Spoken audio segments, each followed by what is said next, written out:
at his resurrection. But we often don't think about the burial part, and it is important. And why is it important? Well, the first reason is because it fulfills prophecy. In Isaiah, we're told he made his grave with the wicked and with the rich in his death. And we know that that's true. We'll see that a bit more shortly. And he himself in Matthew said, "For as Jonas was 3 days and 3 nights in the whale's belly, so shall the Son of Man be 3 days and 3 nights in the heart of the earth." So he predicted that he was going to be in the grave for 3 days and 3 nights. So the first reason why Jesus had to be buried was to fulfill prophecy. This may seem stupid, but it was to prove he was dead. Okay, there are still people, it's hard to believe, there are still people who argue that somehow Jesus survived. It's called the swoon theory. He's supposed to have swooned on the cross. And I read a little article which said, "Dear teacher, on Sunday our pastor gave a sermon in which he said he didn't think that Jesus died, he just swooned. What should I do?" And it was signed dismayed. And the answer from the teacher was, "Take your preacher, beat him with 39 strokes of the whip, put him on the cross for 6 hours, put him in a tomb and see how it shapes up." It is impossible, but you can think about this another way, right? Jesus could have been on the cross and said, "It is finished," and hung down his head and said, "Now it's on again." Nails popped out and Jesus comes down from the cross gloriously. And technically that would have fulfilled the requirements of the Scriptures, but that's not the way God had it planned, because that would have made it even easier to say, well, he really didn't die, he just sort of went to sleep for a little while. There's all the medical evidence in the world that Jesus died, but putting him in the grave for 3 days made it absolutely clear to everybody who wanted to know. To provide the certain identity for his resurrection. You see, one of the arguments that's still now being put forward is that because Jesus was a convicted criminal who'd been executed, his body was taken off the cross and he was thrown in a common grave. Now, you need to think about this. We now start to say, oh, but that bloke you threw in that common grave, he rose again and he was God. Which body was it that rose? Tell me how you can identify this person. Well, it's very difficult.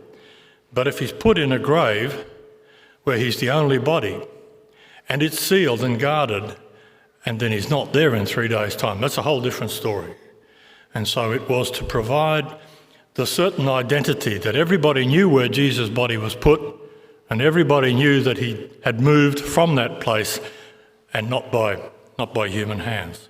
So it was to provide the certainty so that the resurrection story would be entirely credible, to show he could conquer death. We look in the Bible and we see, well, he revived Lazarus, but Lazarus died again. He revived the widow's son that was on the way, but he died again.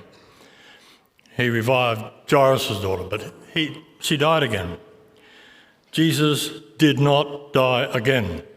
End of story. Death has no dominion over Jesus in his new life. He conquered death. And with his help and with his grace, so can we. His purpose for coming down was to identify with mankind. Everyone in this room has a fate that we know, and it is to die and to be in some form buried, whether it's in a grave or cremated or whatever. But we're all going to die and we're all going to go to some place where we'd rather not be. And so to completely identify with man, to show that he actually was fully man, Jesus needed to die and he needed to be buried. Of course, this might have been right at the top of the tree, I suppose, to show humble obedience to the Father. This is the Father's plan, regrettably for Jesus, wonderfully for us. But the Father's plan was that Jesus would suffer and die and be buried and then rise again. So he did exactly what God wanted him to do. finally, this is one that's not very often thought about, it provided an opportunity for Joseph and Nicodemus. We're going to see a bit about Joseph and Nicodemus in a while. But both of these guys were members of the Sanhedrin who had convicted Jesus. And we're told of Joseph that he was not consenting. In other words, he didn't agree with this. But he was a secret admirer of Jesus, quote, for fear of the Jews. So he was a closet Christian, if you like. And Nicodemus, we know Nicodemus came to Jesus at night and Jesus explained things to him. And then we can see in one of the, and we'll come to, I'll look it up now so I can tell you. In John chapter 7 and verse 50, the Sanhedrin was discussing, well, what should we do with this bloke Jesus? He's out there and he's being a real nuisance, and they're saying we should kill him. And Nicodemus said, is it the custom of this Sanhedrin, or this council, to judge a man before you hear from him? So already at that stage he was starting to stand up for Jesus, but he certainly hadn't outed himself. I'm not going to read many scriptures. I'm going to talk about them, I'm not going to read them, but this is one I want to read. Matthew 10 and verse 32 is very important. Jesus speaking says, whosoever therefore shall confess me before men, him will I confess also before my Father which is in heaven. Catch that. Verse 33, but whoever shall deny me before men, him will I also deny before my Father which is in heaven. You could say that if you're in a situation where you should actually say, yes, I'm a Christian, and you choose not to, that's equivalent to denying Jesus, if he sees it that way. And I don't know, I'm not the judge obviously, but that seems to me to be open so we need to be prepared. I'm not thinking there are many in this room, but there are undoubtedly many people in this world, sure, people that we know who call themselves Christians, who are Josephs. For fear of the Jews, we say nothing. That's not what Jesus expects of us.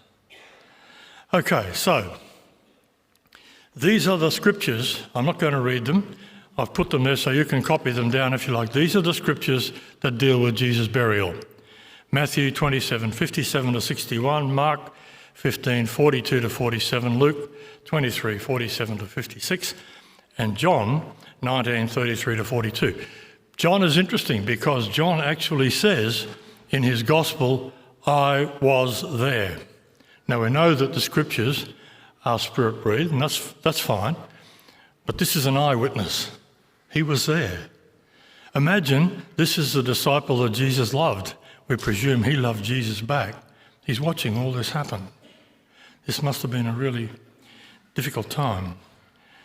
One of the criticisms that's raised about Jesus' burial is that the argument goes, as you progress from Matthew to Mark to Luke to John, the details get better.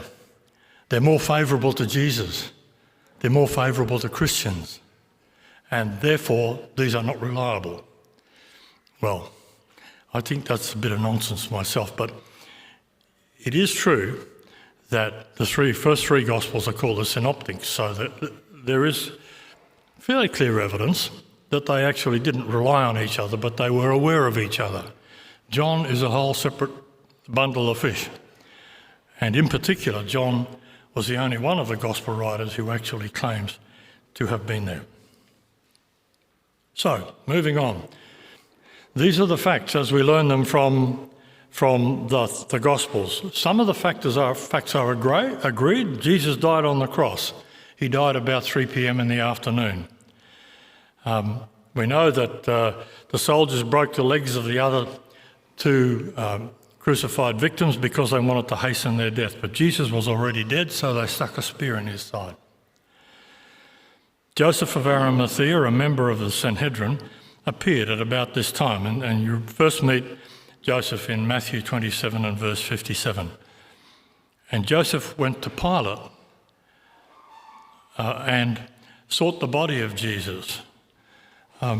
This is generally regarded by most commentators as a pretty brave move, because Pilate was known as not a very nice fella. And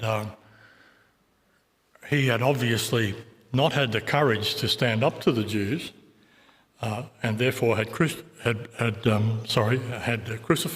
Jesus. There are some things that we'll look at shortly that mean that, yeah, look, Pilate probably didn't have a big problem in giving the body back to. But what I want to do as we go through here is just quickly touch on, this is a fact of controversy. People argue that there's no way Pilate would have given the body back to Jesus. We'll see that that's quite a false argument. The first thing that Pilate did was to check that Jesus was dead. So he sent a centurion off. Centurion came back and said, yep, he's dead, Mr. Pilate. And Pilate then gave the body to Joseph. We then read that the body was removed from the cross and delivered to Joseph. Joseph took and prepared the body, and there's another controversy there, and he was buried in a new tomb. Nicodemus, who appeared on the scene during this time, brought about 35 kilos of herbs and spices, and that in itself created a bit of controversy because the people said, this can't be right. 35 kilos of spices, that's for royalty. My comment was, exactly. Nicodemus absolutely knew what he was talking about, what he was dealing with here. This was not only the earthly king, this is the king of creation. And so he did in fact bring 35 kilos of herbs and spices. The body was wrapped in clean linen and buried, quote, as the manner of the Jews is to bury. And of course, that phrase has produced all sorts of controversy. What was the manner of the Jews to bury? What did it mean? Was it the manner of good people? Or was it the manner of executed criminals? What was it? And so there's quite a lot of controversy about that. And we know that when he was buried, a large stone was rolled against the door of the tomb. Just bear in your mind that Jesus died about 3 p.m, that Passover falls on the 15th of Nisan, which is between the 26th of March and the 25th of April. Sunset in Jerusalem on the 26th of March is at 5:55, and on the 25th of April is at 7:15. So the timing is critical. Jesus died about 3, and Joseph and Nicodemus had between 3 and 4 hours to wash the body, to get it down, to wash it, to wrap it up and put it in the tomb. They had to do it before sunset because Passover, the Sabbath Passover, started at sunset on that day. The definition of it, we're told this happened in the even, which Strong says is late afternoon or evening, but another definition from the New Testament Greek lexicon says that it's between 3 p.m. and 6 p.m. or 6 p.m. at the beginning of night time. So once again, people will say, this is what happened, but you can't, because it's simply not that precise, and it's 2,000 years ago, so there's no way you're going to actually get certainty about this. So who were Joseph and Nicodemus? Well, we've mentioned that Joseph was a member of the Sanhedrin, that is the council of the Jewish. They were basically the Jewish government at that time, under the Roman auspices. And Joseph was a member of that council, and that council had condemned Jesus, found him guilty of nothing really. I think I did a talk about the trials of Jesus a few months ago. They had no charges. They didn't use the proper practice. And the conviction was not properly obtained. So that was not real. But we're told here that Joseph was not consenting. What did that mean? Did that mean he didn't turn up on that day? Well, the Mishnah required that all members of the Sanhedrin must be present for a capital trial, that is, a trial that involved the potentially death. Maybe people said, oh, well, he didn't vote. The Mishnah says that all members of the Sanhedrin must vote in a capital case. Maybe he just looked at his feet and shuffled, I don't know. But I'm prepared to say, look, he found some way around it, and even if he didn't, maybe if he did vote for Jesus' conviction, that was the thing that actually tipped the balance so that he concluded, I can't do this, I need to out myself, I need to become an obvious member of Jesus' support group. We don't hear of Joseph before this event, and we don't hear of him after. There are some wonderful myths about him going to England. Who saw a film called The Chariots of Fire? And the song in there, Jerusalem, Jerusalem, is written about Jesus in England. Well, Jesus was taken to England, so the story goes, by Joseph of Arimathea, who was his great uncle, according to the rabbinic literature. He was Joseph's father's uncle, so he was Jesus' great uncle. There's no biblical support for any of that stuff. It's a nice story though, right? He was rich, which probably means that he was known to and had dealings with Pilate or the senior Roman people. And we also see that he was a just and good man. So this would have troubled him, and we know it did in fact trouble him. The second person involved was Nicodemus. So who was Nicodemus? We first met Nicodemus in John chapter 3 and verse 10 when he came to Jesus by night and said, "What do I have to do?" And Jesus said, "You have to be born again." We then see him in John chapter 7 and verse 10, where he argued with the Sanhedrin that they should not judge Jesus till they'd actually heard from him. And then we meet him again in John 19:39 when he came to bury Jesus. And we don't hear from him again in the Bible. There is, of course, quite a lot of speculation that these two guys didn't meet with a great approval of the Sanhedrin by what they did, and that they somehow disappeared. There's no evidence one way or the other for that, but it is interesting that neither of them appear again in the Bible. So what did they have to do to get Jesus' body ready? Well, first of all, they had to get the body, and we're told in the scriptures in John 19 and verse 38, we're told that Joseph besought the body from Pilate. And in both Luke and Matthew, we're told that Joseph begged the body from Pilate.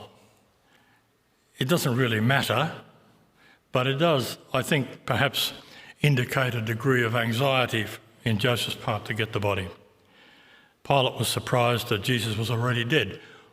Why you would be surprised that someone who'd been beaten that way and hung on the tree and taunted was already dead, I don't know, but it doesn't matter. He sent a centurion to check, and when he found that Jesus was dead, he actually gave the body to Pilate. It's argued, first of all, that the Romans left crucified criminals on the trees as a warning to other miscreants. And that's true when they were at war. There is no evidence that they did this when they were not putting down an uprising or fighting with somebody. But a couple of examples. In 63 BC, there were about 4,000 Jewish people crucified in the uprising in 63 BC. And in 66 to 70 AD, that's the time when a temple was destroyed, again, there were many Jewish people crucified and left on the cross as an example. Now, they were left on the cross till they were destroyed by animals or birds or whatever. The argument goes, therefore, that must have happened to Jesus. There is no support for that. The tradition, apart from a time of war, was that the bodies were actually returned on request to families or friends. And that's obviously what we're saying has happened here. So we think about what are the reasons why Pilate would give the body back? Well, first of all, there was an existing practice. It seems quite clear that there was an existing practice to do that. Well, the second thing is that Pilate might have done this to mess with the Jewish leadership. Right? He really didn't want to crucify Jesus. If you read the Bible, nowhere in the Bible does Pilate find Jesus guilty of anything. But he's bullied by the Jewish leadership into doing what he did. And so sometimes it's speculated that, well, maybe he got rid of him. There were a couple of incidents where the Jews had actually reported him for breaching their feast traditions. And one of those was then he was reported to the governor in Syria, and he got into all sorts of strife. So he might have been a little bit shy about what was going on here, but in the back of your mind, bear in mind that I'm pretty convinced that Joseph of Arimathea knew Pilate. They had dealt perhaps honourably, perhaps dishonourably before. Probably everybody in the Sanhedrin. We did a talk on Jesus' trial where we found that Josephus and the Mishnah both record that the house of Annas was a terrible place. That's Annas and his 5 sons who succeeded him as chief priests, and Caiaphas, his son-in-law, who succeeded him, were all bad guys. They were all corrupt. There's evidence that they murdered people, that they took their earnings, etc., etc. They were bad people. And so bribery was certainly a possibility here. Joseph could have bribed. There's no evidence that he did, but he could have. This is another one that's not very often thought about, I don't think.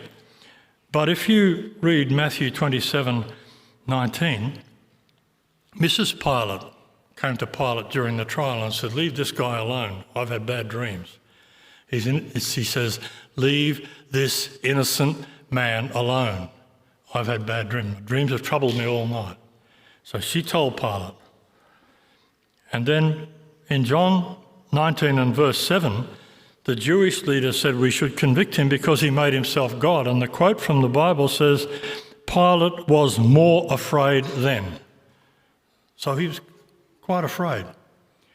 Now, my thinking is that Pilate and Mrs. Pilate were probably in Jerusalem when the sky darkened and there was earthquake and rocks were split, the veil was torn and people came out of their graves.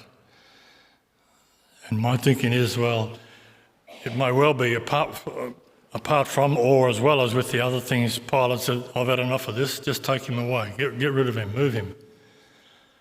I think there's many reasons why Pilate would give the body back, and there's no reason to doubt the Bible. That's the most important thing. What was the condition of Jesus' body? Well, look, I have to be honest and say I've done a lot of research into this whole talk, but particularly the condition of Jesus' body. Did he have rigor mortis? Some of the people say yes, he did, but rigor mortis typically doesn't set in for 1 to 2 hours after death. Now, we've been talking here that they had to bury him within 3 to 4 hours. So I don't think, however, it's true that he spent 6 hours perched on a cross in a fixed position, so there certainly would have been some fixation in his limbs, you would think. But the question is, what did he look like? If the body wasn't stiff, the point about rigor mortis is if the body wasn't stiff, it was a dead weight to take off the cross. Okay, how did they get him off the cross?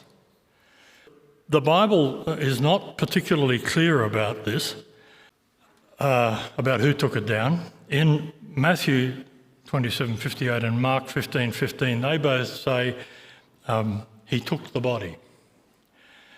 In Luke, speaking about Joseph, in Luke 23 and 53, Luke says he took it down. So on the face of it, you can say, well, Joseph went and took the body down. The bottom line is that I don't think that Joseph and Nicodemus could have taken the body down without help, because first of all, they'd have to have the right tools to get rid of the nails, then they'd have some way of getting the body down. We'll come to my view in a moment. The condition of the body, okay. When you see pictures or statues of Jesus, this is what you see, right? Nice clean body, little bit of blood down the side. By the way, notice that 2 of those 3 have two nails in the feet. That's clearly not what happened. The nails, the feet were forced one over the other, and the nails were put through both feet. One nail put through both feet, like on the right. The next picture is not very pleasant, but I think we need to see it. This is a picture from the film The Passion of the Christ, and it's the It's a still from the part where Joseph and Nicodemus and the Roman soldiers are taking Jesus' body down. Okay, even though you can't really see. And the argument would go, well, look, if you've seen car accidents, perhaps you've seen what Jesus really looked like, but it's unlikely. Because if you read what was said about Jesus in Isaiah, the prophecy was, as many were astonished at thee, his visage was so marred more than any man, and his form more than the sons of men. And below it is the ISV version, which is a little in more modern English, but it says the same thing. He was really badly beaten up. Now, if you don't want to be distressed, this is a close-up of Jesus' face from that film. The argument is that that doesn't really show what Jesus was like. He was worse than that. And these guys had to take him down from the cross, and then they had to clean the body. And we'll come to that in a moment. Preparing the body, well, the Bible says in John 19 and verse 40, then they took the body of Jesus and wound it in linen cloths and spices, as the manner of the Jews is to bury. Okay, so you have to think about this in stages. Firstly, the manner of the Jews is to bury honourable people. Required that the body be totally washed. The eyes were closed, the body was totally washed, every part of it, and then it was wrapped in what's called a sidon, and a face cloth, which is called a siderion, was put over the face. The argument goes, well, he wasn't an honourable Jew, and therefore he didn't get that treatment. They just took him down from the cross and put him in a common grave. There is no evidence that Jesus went into to support that. There's simply no evidence to support that. There is no reason why the Bible accounts should not be believed, which is really that they buried him according to the rites of the Jews. So they cleaned him. So now we've got these two guys, very senior members of the Sanhedrin. They're washing Jesus' body. All the blood had to be taken off it. All the foreign objects had to be removed from it. So the pricks off the end of the thorns had to be removed from the body. The splinters on his back and on his shoulders had to be removed from the body, because that's the tradition of the Jews, that you don't have foreign material in your body. One of the things I found when I was looking at this was that there was a story of a woman who was being prepared for burial, and they stopped to take her fingernail polish off. That's how serious, this is current, that's how serious they are about the burial of their dead. The interesting thing, I think, is, what does it mean that they wrapped him in linen with spices? Well, with spices is simple. The spices were put in the folds of the linen to cover the smell. They did not embalm their bodies. We tend to think, oh, they brought spices, so they embalmed Jesus. They did not embalm bodies now or then. So the spices were put there. They were sweet-smelling spices to cover the decomposition smells. And you can see on the side of the body there, you can see the spices that have been scattered. I don't know whether this is a realistic picture or not. It certainly seems to fit with the description that we read and the definitions that Strong gives us, that this is what happened, that they actually lay him out, put him on. The tradition says that you were wrapped up to your neck, and then the siderion was put over your face, and then the head might have been wrapped as well. And we'll see that that's quite interesting in a minute. The question is that, did they have time to do this? I don't know the answer to that. But there is a get-out clause, which was that if, in Jewish practice, if you didn't have time to fully prepare the body, you could bury it in a temporary place and then come back and complete it. Now, what were the women doing on the Monday or Sunday morning when they went there? They took spices to finish anointing the body. Okay, so that would fit together. Maybe they didn't have the time to do all the stuff, and they just put Jesus temporarily in the grave. Who hasn't heard of the Shroud of Turin? Everybody knows what the Shroud of Turin? No, all right, it's a piece of linen 14 feet long and 4 feet wide, which is supposed to be the burial cloth of Jesus. Okay, it's got an imprint on it of a body, which is said to be the imprint of Jesus' body. It's got blood on it, which is tested as human blood, AB+.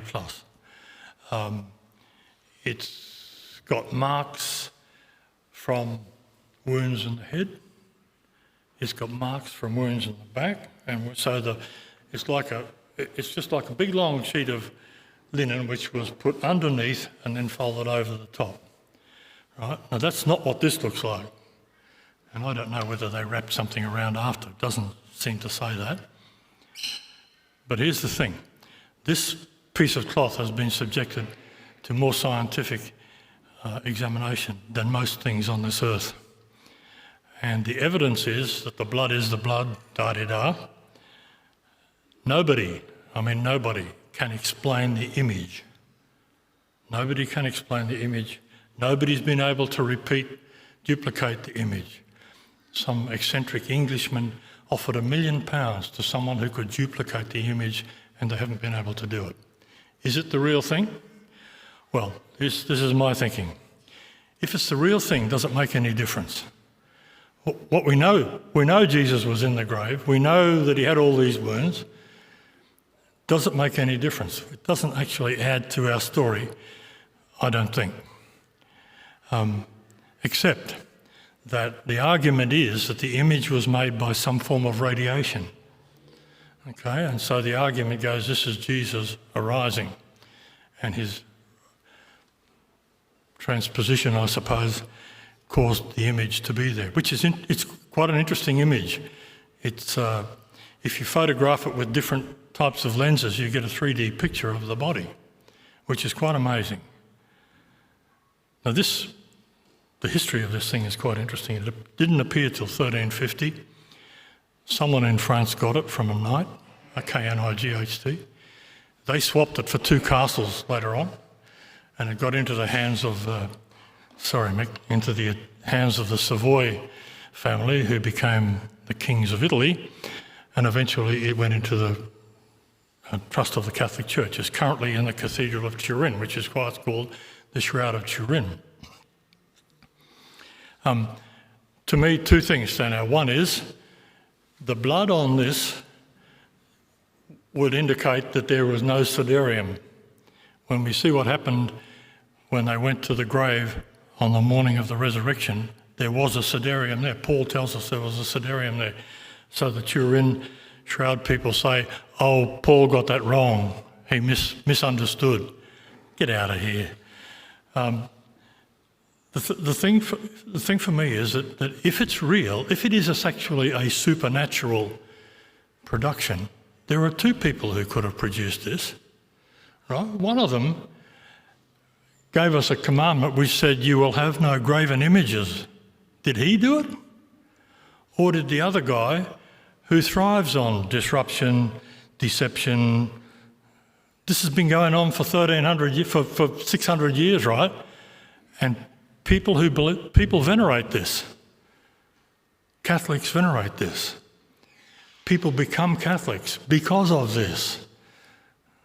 I know who I pick as the favourite supernatural creator, and it's not Jesus. So look, there's just very quickly, how would you move this sandstone if you were asked to? It's 600 by 600 by 1200 millimetres. How would you do? How would you move it? 2 people. You're only allowed 2 people. What would you do? I'm going to suggest you'd roll it. Right? You'd roll it.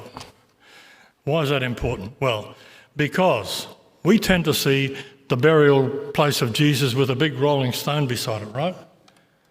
Okay? There's a fellow called Amos Kloner who was an archaeologist, and he examined 900 graves around Jerusalem from that period of time. How many of them had rolling doors, do you think? 4. The others all had, that's Caiaphas' tomb. This is the tomb that was originally thought to be Jesus' burial place, but then they found that it was 600 years after Jesus. So this is one. This is the other way. This is the more usual way of closing a tomb in Jesus' day, was to put what they call a stopper. They pushed a stopper in. So if you were moving that around the yard, you'd roll it and then you'd just push it the last bit. I'm suggesting, why is that important? Because the Bible talks about rolling the stone. Okay, and so people have said, "Oh, this is rubbish." You know, it couldn't have been. He couldn't have been buried there because we know he didn't have the one with the rolling door, and you don't roll big stones, and so it couldn't be right. So, there you go. Summary: as with most historic, I started out with this on the basis that my first assumption was that the Bible was right, and you should only move away from the Bible if you've got really strong evidence that shows you should move away. Didn't find any. As with most historical evaluations, there are gaps in the evidence that may prove or disprove a point. Believing beyond the gaps is called faith. There is no argument based on evidence that challenges the Bible account of the burial events. All Scripture is Spirit-led. In the case of John's account, he was also an eyewitness, and a very personal eyewitness. And God's purposes were fulfilled by the actions of 2 humble and committed men who put their interests aside to serve Jesus. They are a very sound model for us. And all the people said,